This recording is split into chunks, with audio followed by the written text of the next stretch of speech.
Happy Friday the 13th, you guys, and in honor of today being the big F13, I figured I would give you guys an updated ranking on the Friday the 13th franchise. Now, some movies have shifted in my ranking, some movies have moved up, some movies have moved down. But one movie that will never leave the bottom of this franchise for me is Friday the 13th Part 8, Jason Takes Manhattan. First of all, misleading title. The movie is called Jason Takes Manhattan. And however, most of the movie he's on a damn cruise ship. So why wasn't the movie called Jason on a Cruise Boat until the last 10 minutes of the movie? Misleading. However, there are still some really good things that Kane Hodder does as Jason. Of course, you got that iconic Times Square shot.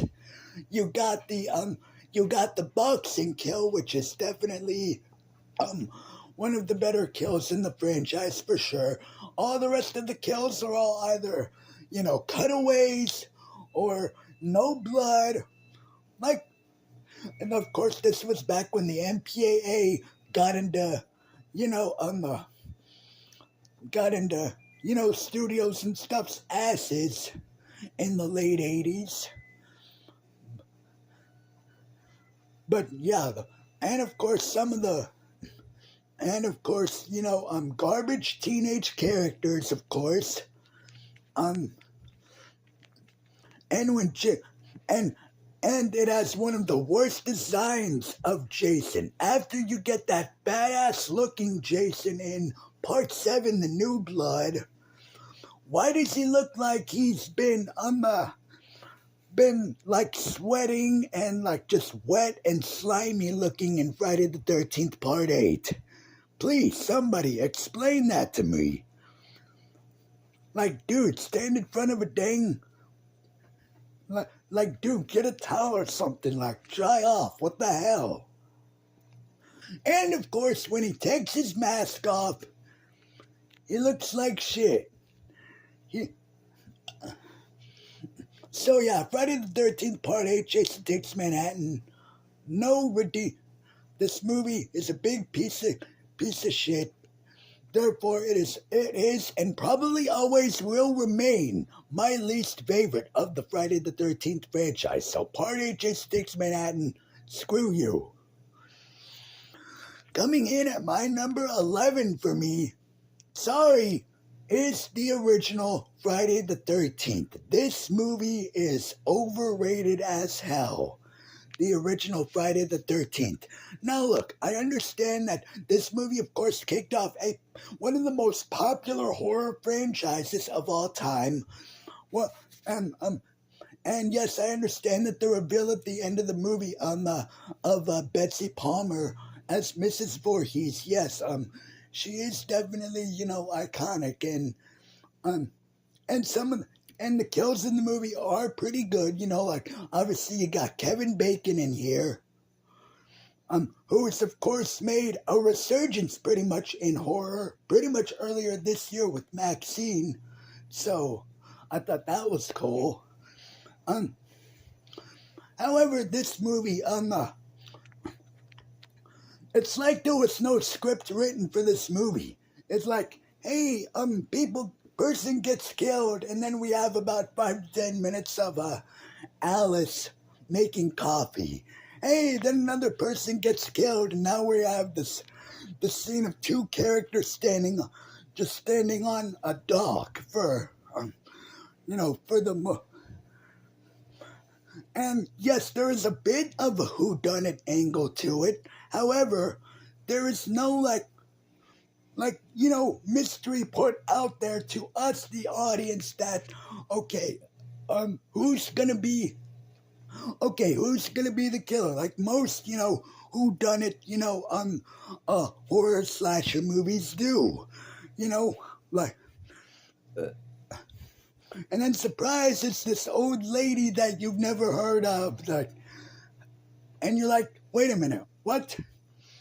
So yeah, the original Friday the 13th to me, yes, some good stuff in here, but overall pretty. But overall though, pretty overrated. Sorry. There's a reason why nobody talks about the original or puts the original high up in their ranking. And same here with me. So sorry, coming in at number 11, the original Friday the 13th. Coming in at my number 10 for me, it's going to be Friday the 13th on Part 7, The New Blood. Now, this is of course the first our first introduction to Kane Hodder as Jason, and he does a good job. And you have one of the more badass looking Jasons, like where you can see his spine in the, or like when you can, especially whenever he unmasks himself, when he gets unmasked by Tina, and you have the whole fight that goes down at the end of the movie between Jason and Tina. Definitely a good fight at the end. However, just like with Friday the 13th, Part 8, Part 7, still does have some. Again, this was Part 7, cutaway kills. Again, the one good kill in them is the sleeping bag. That is the one cut down kill that I will approve of. And I do like the scene in the movie too where Jason wields the power saw. The saw that you pretty much use to cut down trees. That's cool. Just wish it wasn't cutaway. So yeah, cutaway kills. Again, in Part 7, The New Blood. And of course, more pretty garbage characters. Like the teenage characters that are having the party. Garbage characters. Aside from...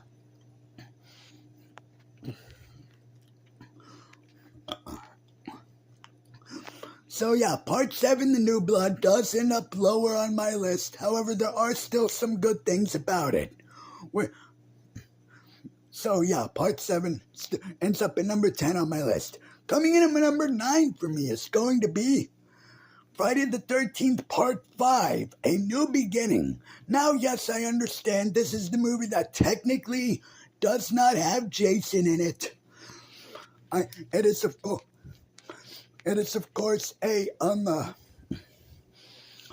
course an ambulance driver, Roy Burns, that pretty much takes up Jason's mantle, pretty much, with the hockey mask and stuff. And yes, a lot of cutaway kills here too as well in Part 5. However, I do like the one with the guy gets the belt tightened around his eyes, and he gets, I do like that one. And of course you have Tommy Jarvis return in Part 5, A New Beginning. And it's definitely one of the more,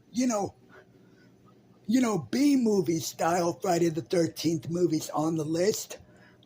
However, when I'm in the mood for it, I do have a pretty good time with it. So, yeah, Part 5, New Beginning, I do enjoy. And it of course, it comes in at my number 9. Coming in at my number 8 for me is going to be Jason Goes to Hell, The Final Friday. Now, yes, this movie is it is the movie in the franchise that just goes for it, where, you have the most batshit, out there Friday the 13th sequel, especially after you've gone through 8 movies of just, Crystal Lake, and, here's some teenage characters for Jason to fuck up. So that, and especially when you're binging the Friday franchise and you get to Part 9, it's actually a refreshing experience.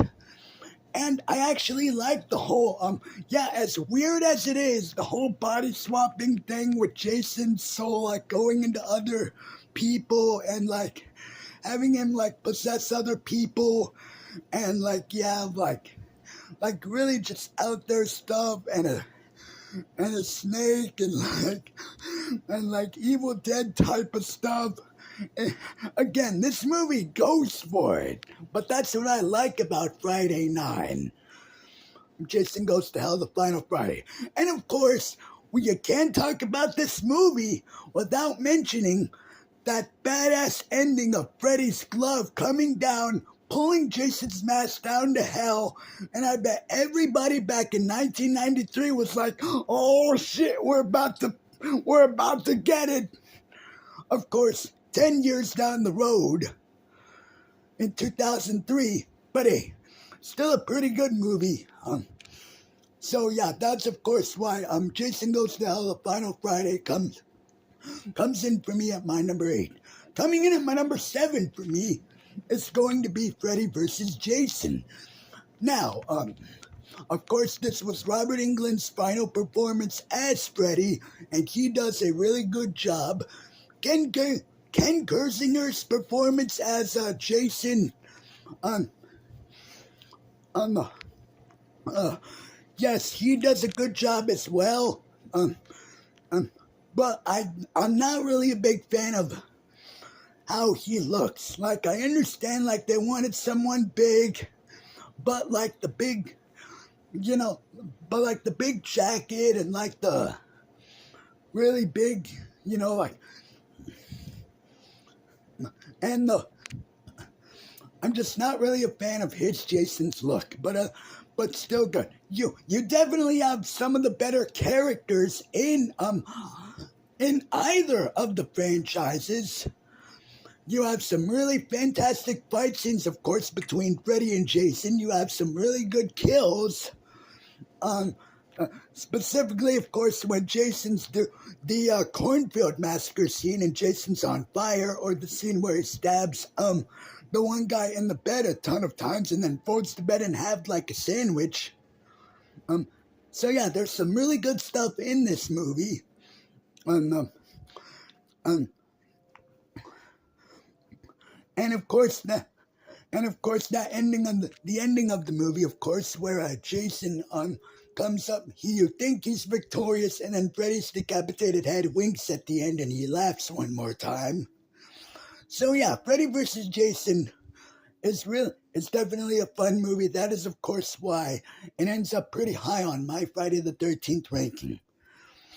Coming in at my number 6, for me, Jason X. Yes, the one where he goes to space. Now, out of any of the big horror icons, Jason is the one that makes the most sense to go to space. Because yes, the Friday the 13th movies know what they are. They are schlocky B-movie fun. And so, yeah, launching him into space and him having and of course, you have some really good kills. Of course, everybody talks about the liquid nitrogen kill, and yeah, that kill is awesome. Where he just and then just smashes her head onto the counter. Like, that kill is awesome. You have Uber robot Power Ranger looking Jason, and like, that's cool. A callback to the sleeping bag kill. So yeah, Jason X, it's definitely my favorite It's definitely my favorite of the Kane Hodder era of Jason, for sure. That's, of course, why it lands pretty high up there for me. Coming in at my number 5 for me is going to be Friday the 13th Part 2, Sackhead Jason. The movie where Jason makes his debut. Now, Friday the 13th Part 2 is an improvement over the original for sure, with some better characters. You have you have some really good kill scenes, like in particular the when the guy gets the machete through the, and then he gets the guy in the wheelchair, and his wheelchair, and the guy's wheelchair pretty much goes backwards. That kill is awesome. The whole the whole big final showdown at the end where the main final girl puts on Jason's mom's sweater and of course confuses him, and like that was really cool, and a pretty good unmasking Jason when he jumps through the window. And so yeah, Friday the 13th Part 2. Nothing else left to say about it. It's a pretty good sequel. Comes in for me at my number on the 5. Number 4 for me. No, wait. No, I think that was my number 6. Yeah.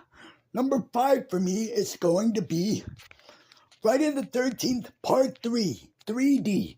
Now, Friday the 13th Part 3 is a really good Friday the 13th sequel. Yeah, some of the 3D effects don't really hold up well today. They do definitely age poorly, like the more and more you watch Friday the 13th Part 3. But you have an awesome, fantastic Jason with the Richard Brooker. You have some really fantastic kills, like the one guy that does the handstand and then gets, stabbed. Or the girl that gets the spear gun through the eye, or the one guy that gets his head crushed and his eyeball pops out. Some really good kills here in Friday 3. And a pretty good showdown at the end of the movie between Jason and Chris. So yeah, Friday the 13th Part 3 3D, pretty damn good movie. I enjoyed it. Coming in at my number 4 for me is going to be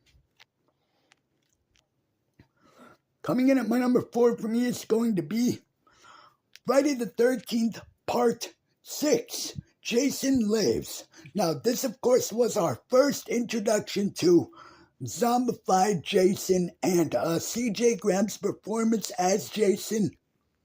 He does a pretty good job. You have some really good kills here, like with the paintball, with the paintball gun, soldier characters. That scene was pretty cool. You have a pretty good showdown at the end of the movie between Jason and Tommy Jarvis. At the end where he pretty much wraps that chain around his neck and of course pretty much defeats him at Crystal Lake. That whole showdown at the end is awesome. And you have some pretty good teenage characters as well. So yeah, Friday the 13th Part 6, Jason Lives. And of course, you can't talk about this movie without mentioning the iconic song of Buddy's Back. He's the man behind the mask. By Alice Cooper. So yeah, Friday the 13th Part 6 is a ton of fun.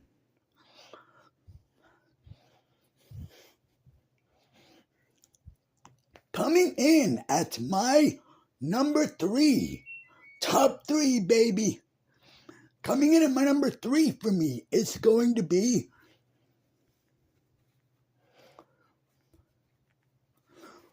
Friday the 13th part.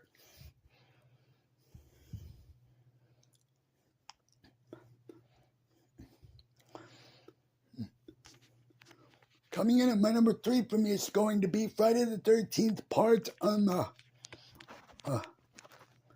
let me see, which one haven't I? Friday the 13th Part 4 on the final chapter. Now you have, of course, you have an iconic Jason with Ted White. Rest in peace. You have the most definitely the most darkest of the classic era of Friday the 13th. where it's lit in the shadows and stuff, and I love that approach to Ted White's version of Jason. You have some really fantastic kills in the movie, like of course the spear gun. The spear, I think that's what it was. Yeah, the spear to the ball. No, harpoon. Harpoon to the balls. You have you have the guy getting his head crushed in the shower. That kill's cool. You have the one guy getting getting a hacksaw wrapped around his neck, and his head spins like that. You know, like snapping his neck. Like that is awesome. And of course you have a very young Corey Feldman as Tommy Jarvis. So yeah, of course, who would of course return in Friday the 13th Part 5 and 6 as pretty much the ultimate nemesis for Jason. And you have a badass unmasking scene when Jason gets unmasked. This is, of course, up there for me as far as unmasked Jasons go, right up there with Part 7 for me. And so, yeah, and I love the final showdown between Jason, Trish, and Tommy Jarvis at the end. And so, yeah, Friday the 13th, Part 4, the final chapter. If they did end the franchise here, it would have been a pretty good and satisfying way to go out. And I love the way as well that Big J gets, defeated, where he gets machete to the face, and then his face goes sliding down like on the blade, like, oh, Tom Savini effects. Bravo, sir. So yeah, Friday the 13th, final chapter. Ton of fun movie. Love it. And now,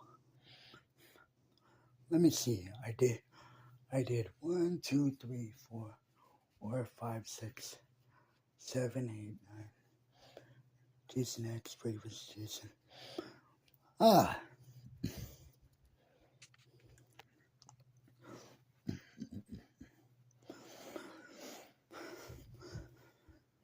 So yeah, that of course leaves one left, and Are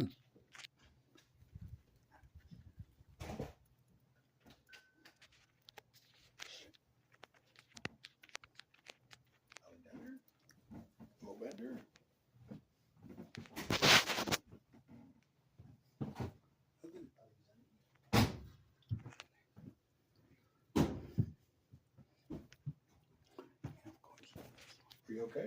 yeah, I'm good. Are you sure? I'm sure. Computer working? Yeah. You sure? I'm sure. Looks like it's not working. Oh, it's working.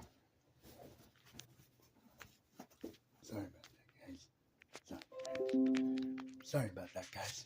But anyway, coming in, my number one is, of course, the Friday the 13th, 2009 remake.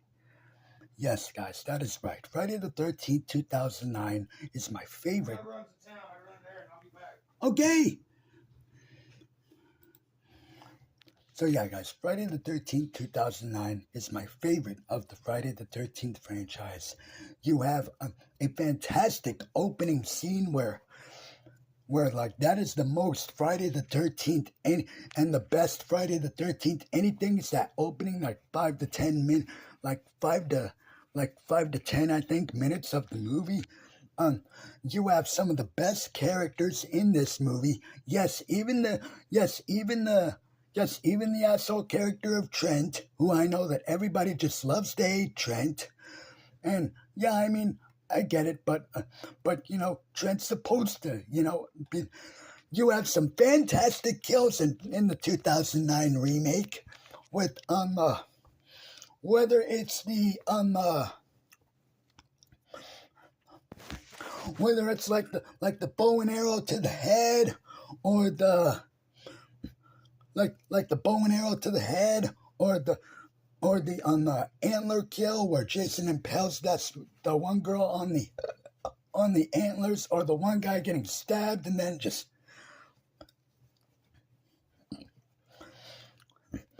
and then thrown onto the back of the truck. Like, that's cool. You have a bad ass. The best person, in my opinion, to portray Jason. Derek Mears is a beast.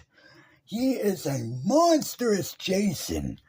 Like I love the sack head look that he has in the beginning, and then when you get that classic Friday the 13th look where his Jason gets the hockey mask, like, it's great. And he runs. He hauls ass. He runs after you. I love that, and I don't get the complaint of, oh, Jason doesn't run. Again, guys, Jason runs in Friday the 13th parts 2, 3, and 4 before he became zombified in part 6.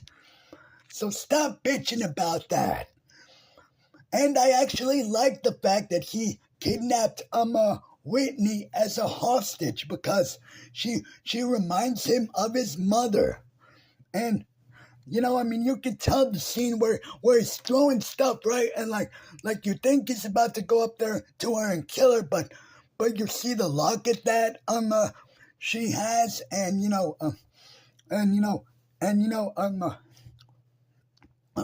if he look if he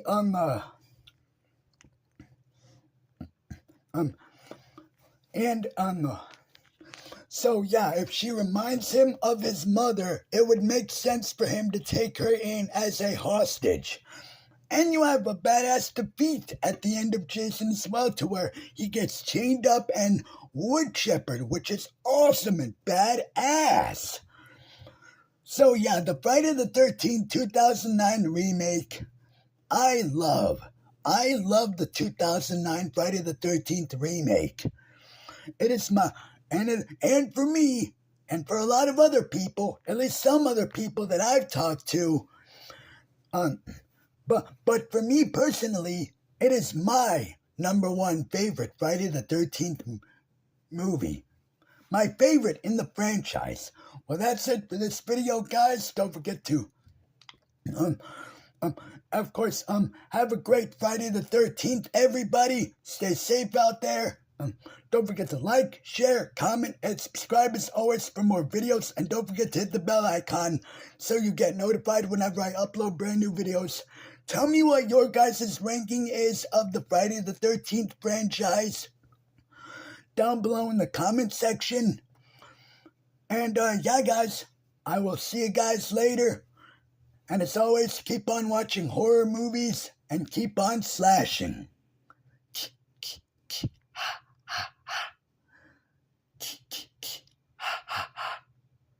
Happy Friday the 13th, guys.